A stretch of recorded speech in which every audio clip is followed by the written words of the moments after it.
Hi everybody, welcome to Zephyr's Garage. This is a new channel where we look at different cars and propose some different car questions. And today's question is, if you're going to buy a Mustang GT, I propose to you that you buy a Ford Thunderbird Super Coupe instead. And I'm going to go into the reasons why. So first, let's roll that introduction video if I have any. I don't know, this is all brand new. It's a brand new channel, so.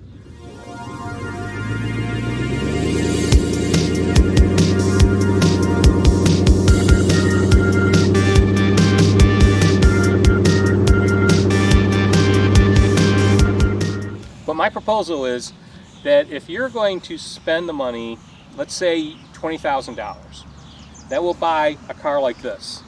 And this is a 1992 Mustang GT. It has been modified, but even if you bought a stock one, you're going to be spending that kind of money. Probably more likely you even spend more money for an all stock Mustang GT than you would for a modified one, because everybody modified them, nobody left them stock.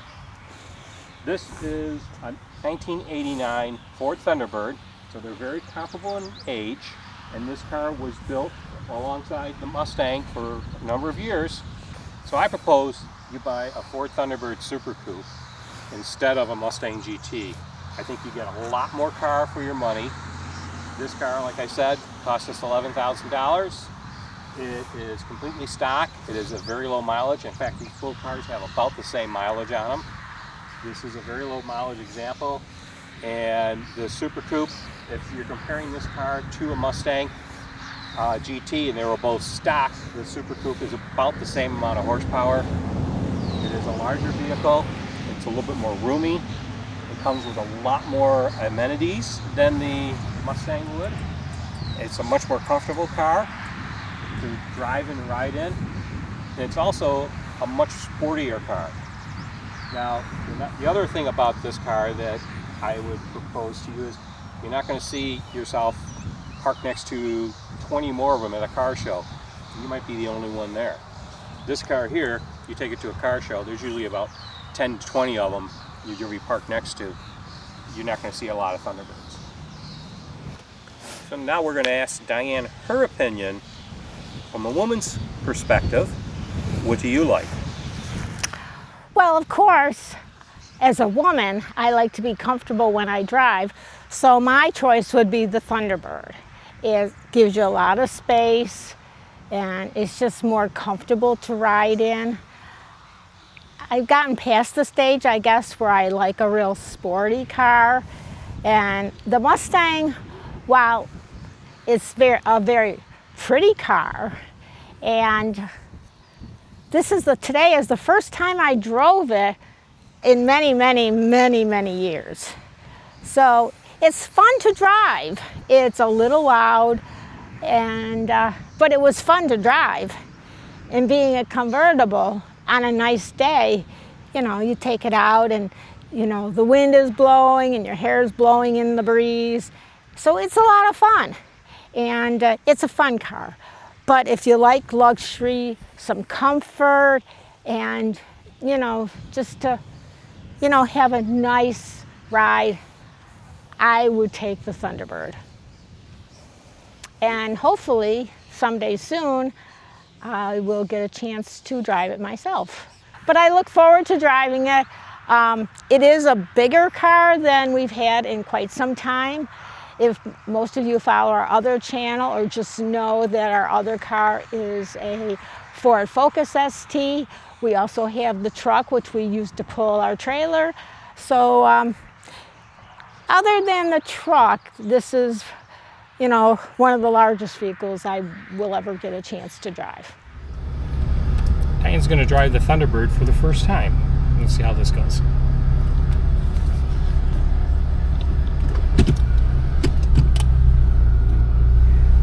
Yeah, let's see how it goes.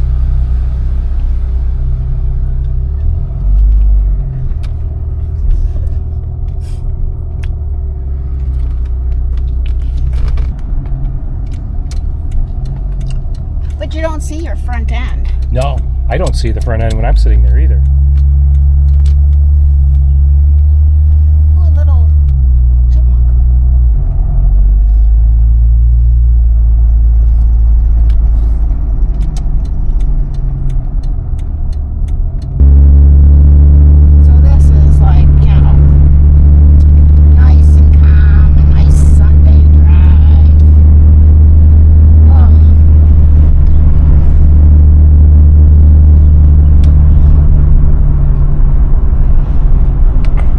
like driving this?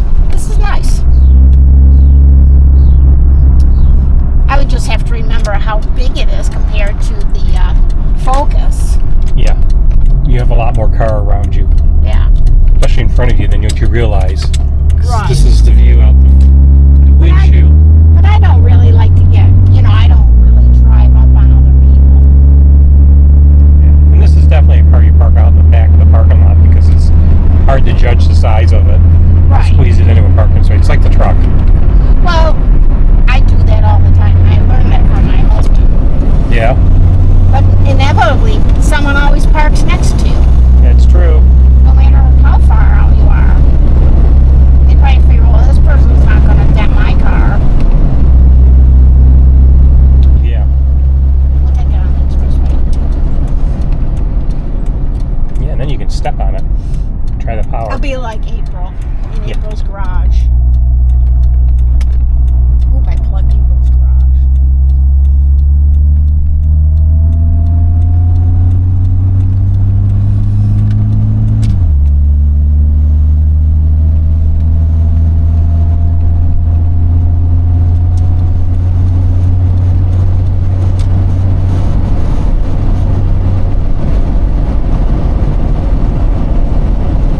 How's the power? Accelerates very nicely.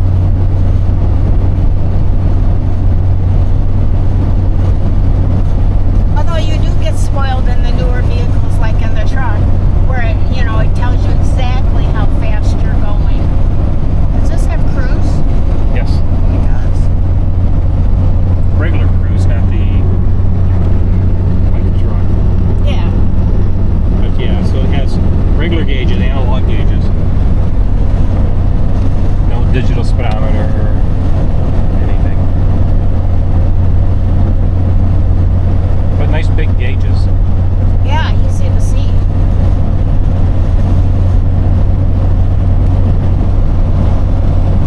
How are the seats? Very comfortable.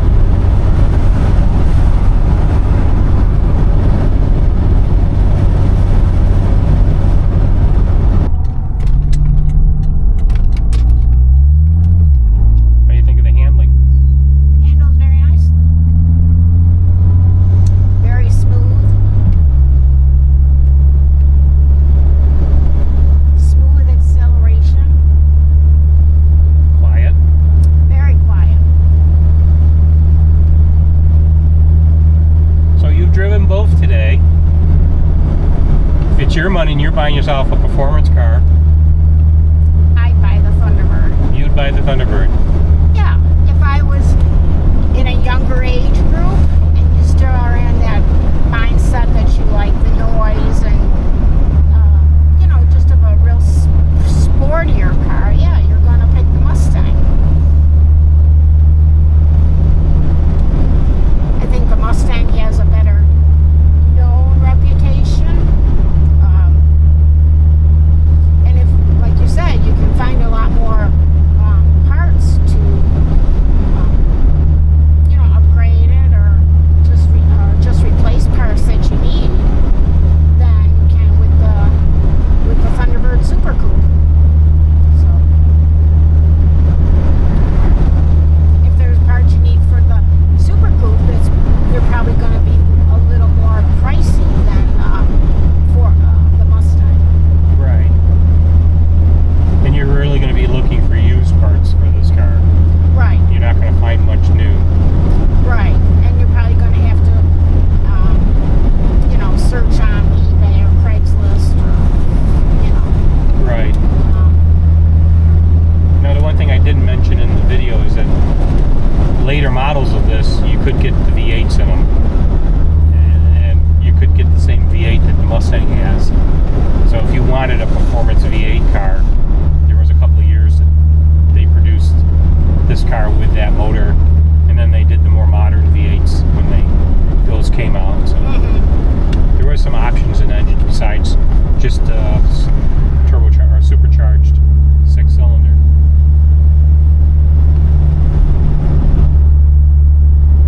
yeah, this handles nicely.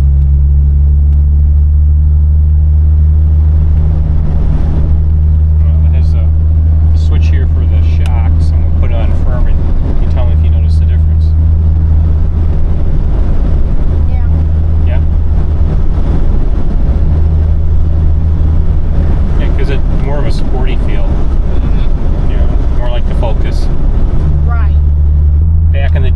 have bought this instead of the Mustang? Oh, I don't know. I think, you were set on the Mustang. We were a lot younger. Right. So yeah, at the time, I think if you had the choice now, I think you'd buy the Thunderbird. But if we were going back then, and back in 1993, we bought the Mustang new, and we paid, I think that was about $25,000, and I think this would have been this would have been a few $1,000s more, and I think we were stretched to buy the Mustang.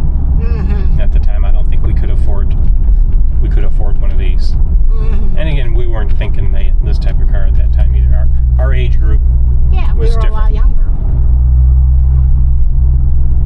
And maybe that's really the big difference here is your age group. Mm-hmm. The Thunderbird does appeal to an older person or an older thinking person. I'm not going to say that you got to be a certain age to drive a Thunderbird, but you have to have a mindset that you like more of a cruising car than a hot rod. Right. And that's what this is. This isn't a hot rod. I'm sure there are people out there that have made them hot rods, but this really isn't a hot rod. It's a cruising car. It's a comfortable driving car that also has good performance.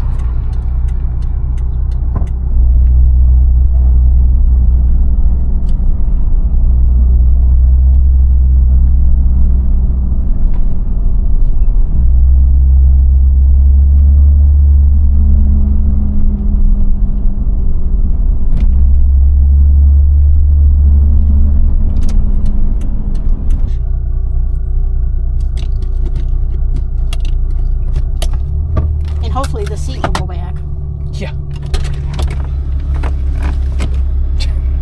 So, final thoughts? Yeah. I definitely not. I mean, if I had a choice today, I would definitely pick the Thunderbird. Yeah? You like driving this? Yeah. It's comfortable. And, yeah. We're in a different age group than when we bought the Mustang. So you got one that if you want to be sporty and loud, you drive the Mustang. If you want comfort, then you drive this. Okay. Like I said, this car we paid $11,000 for. This is at the top end of the price for the car because it is so low mileage and good condition. You could buy one of these for a little less. When I was looking, I saw the price range running between about $7,000 to $11,000. We did see one that they were asking over $20,000 for, but that had like 1,000 miles on it, and that really doesn't qualify for what you'd be buying for this. Unless you got that kind of money and that lack of sense to spend that kind of money on a car of this age. But this car has a V6 in it, but it has a supercharger on it. It produces about 200 horsepower. The Mustang has the 302 V8. When it was new, it was rated at 225 horsepower, but the next year they dropped the rating down to about 205 horsepower, and they didn't make any changes to the motor. So realistically, they're both powered about the same. This being a convertible, it's fairly well loaded. They're very close in weight. Within a few hundred pounds of each other, surprisingly. The Thunderbird has a much more advanced suspension. The Mustang uses McPherson struts in the front and a solid rear axle. The Thunderbird has dual wishbone front suspension with coilovers and a fully independent rear suspension. For brakes, the Mustang came with front disc brakes and rear drums. The front disc brakes were about 12 inches. The Thunderbird comes with four-wheel disc brakes, anti-lock disc brakes. The disc brakes are about the same size as the front on the Mustang, but rear disc brakes. Interior-wise, the Mustang has bucket seats in the front and a back seat that you could squeeze two people in if you didn't really like them. The Thunderbird has bucket seats in the front and a back seat that you could squeeze three people that you don't really like. So a little more roominess in the Thunderbird. Back seats probably a little bit more roomier than the Mustang. The Mustang really doesn't have any legroom at all. Both cars were available with a manual transmission. But this Mustang is a 5-speed. The Thunderbird is an automatic, but it was available as a 5-speed. They are a little bit more desirable. Tires and wheels were comparable. The Mustang came with 16-inch wheels with the same size tire that the Thunderbird has, and the Thunderbird has 16-inch wheels, so they're very comparable there. Where the Mustang has an advantage is a Mustang like this, there are a ton of parts available that you can modify it. This car is an example of that. It has a lot of engine performance parts on it. It has a custom interior, custom headlights, rear spoiler. The suspension's all been modified. There's a ton of parts available for that. The Thunderbird, not so much. If you want to do custom wheels, there are a few available for it, but it has a different bolt pattern than the Mustang. So if you want to get into where you get a better selection of wheels, you have to change the bolt pattern on that. And we will show you how to do that in a future video. Mustang was available in 3 different body configurations: a hatchback, a notchback, and the convertible. The notchback is actually the most valuable version of that because they made less of them, and they were the lightest weight version of the Mustang, and they're very popular. A lot of people wanted them because they were a little bit faster if you were going to race the car. Thunderbird is available in 1 body configuration, a 2-door coupe. That's it. Options on them, they were both available with sunroofs, air conditioning, both available with automatic transmission, power windows, power seats. Though the Thunderbird has dual power seats, driver and passenger, the Mustang only has a driver's power seat as an option.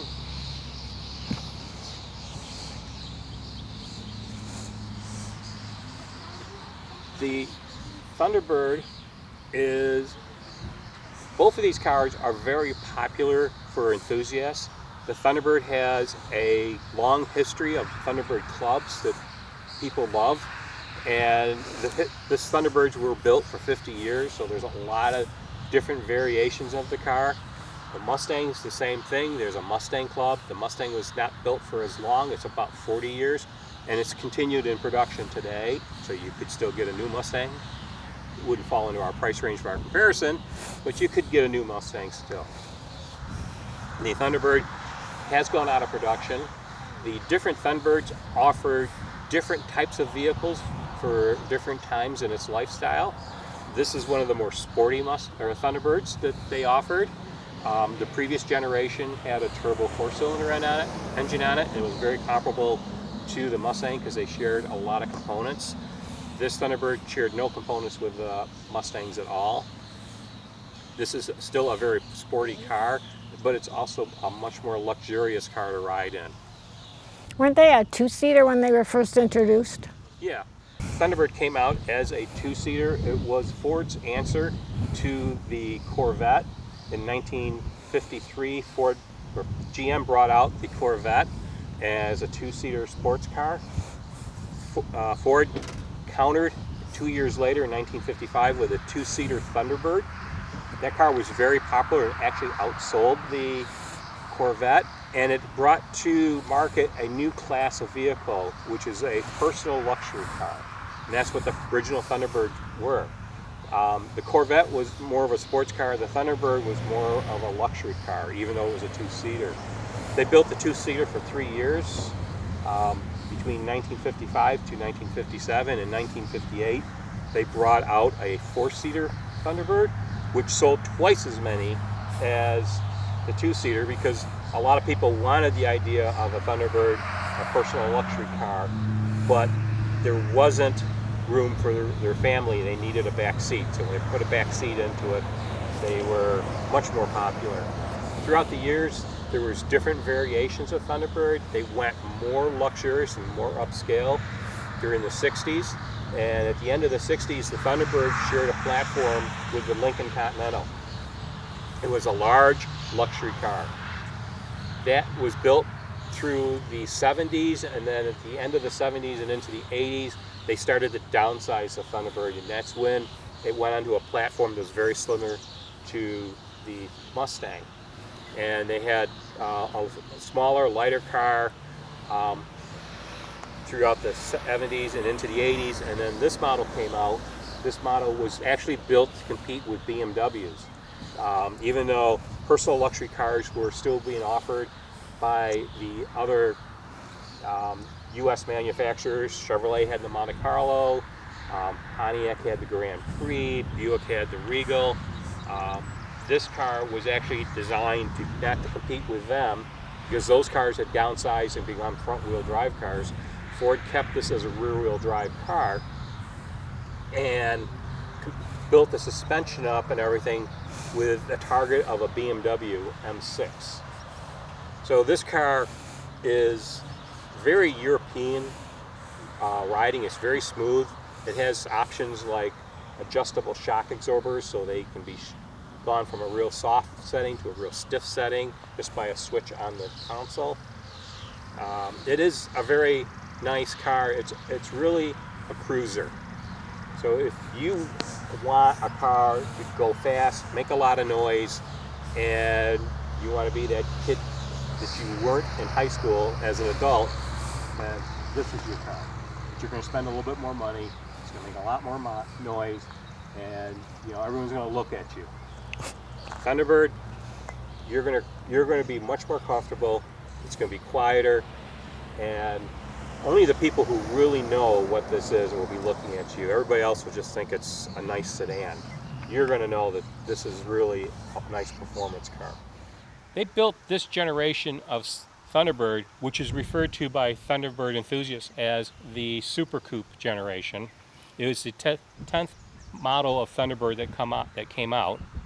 And this car was built from 1989, this is the first model year, through to 1997. But the Super Coupe models were only built until 1995, and then they were discontinued, and just the LX model continued on for those following 2 years. At that point, Ford discontinued the Thunderbird because of lagging sales. Two-door coupes were not that popular. SUVs were starting to get more popular. People wanted 4 doors. They wanted utility in their vehicle. So they discontinued this car. But they brought it back. In 2001, they brought back what they was referred to as the Retro Thunderbird. And that was, again, a 2-seater on a modern chassis with a modern motor, 2-seater convertible with a removable hardtop. And we did have one of those cars, and I'll flash a couple pictures of ours up here. That car lasted from 2001 to 2005 for 5 years, and 2005 was the 50th anniversary for the Ford Thunderbird. I really believe that Ford just kept that car going so they would have it available to celebrate the 50th anniversary, because sales after the first year of the car dropped considerably. In fact, the first year they built somewhere close to 50,000 cars. By the time they got to the 2005 model year, they couldn't even build 20,000 of them. That dropped off almost in half or over half. So those are very nice cars. Those are actually going up in value at this point. We owned one. We owned one for about 8 years, and it was a nice car. It was very enjoyable to drive. Mm-hmm. And we actually sold that car for almost what we paid for it after 8 years. So we didn't make money on it, but we didn't really lose a lot of money. I think we maybe lost $1,000 on that car after owning it for 8 years. Again, that was a super low mileage car, which is probably one of the reasons it brought good money when I went to sell it. But today, those cars are going up in value and are not in the same price range as this car. A nice 2-seater Retro Bird probably starts at $10,000 for one with a very high mileage, and will go up to $30,000 for a real low mileage car like we had. We should have kept it. Oh well, we wouldn't have an Airstream if we had kept it. Right. But anyways, to conclude this video, I really think if you're out shopping for a Mustang, you really should consider looking at Thunderbirds while you're shopping for them. Maybe it's not the car for everybody, but I think a lot of you are going to enjoy a car like this more than you would the Mustang in the long run. It is a much more usable car. I could take a road trip in this car. We've taken short trips, day trips, or weekend trips with the Mustang. It is crowded, it is noisy, it gets a little tiring after a while. Being a convertible, it's not watertight, so if you end up on a rainy day, you're going to get a little bit wet. There's no room for your luggage. In a car like that, we typically take it to car shows. We have, car cleaning stuff, our clothes and such. We end up packing the back seat of that car.